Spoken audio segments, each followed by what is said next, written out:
Dalili 3 za mapema za ugonjwa wa miguu isiyotulia.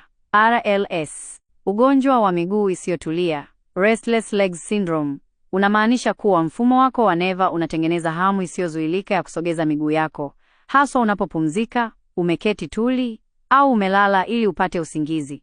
Ikiwa hautatibiwa mapema, inaweza kusababisha matatizo ya muda mrefu ya usingizi, uchovu, na kupunguza ubora wa maisha. Hizi hapa ni dalili 3 za mapema za ugonjwa wa miguu isiyotulia ambazo hupaswi kuzipuuza, na ya mwisho itakushangaza kweli. 1. Hisia zisizo na raha.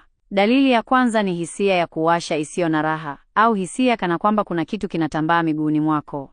Inaweza kuhisi kama mwasho, kuvuta, au hisia kali ya umeme ndani ya misuli. 2.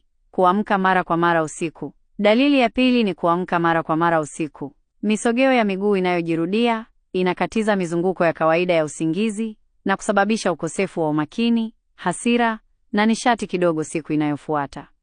3. Uchovu wa kudumu wa mchana. Na dalili ya 3 ni uchovu wa kudumu wa mchana bila sababu ya wazi. Usumbufu wa muda mrefu wa usingizi huweka shinikizo kwenye mfumo wa neva, huongeza hatari ya mabadiliko ya hisia, na kupunguza utendaji wa kila siku. Katika video yangu ijayo, nitashiriki visababishi na njia bora za matibabu ya ugonjwa wa miguu isiyotulia.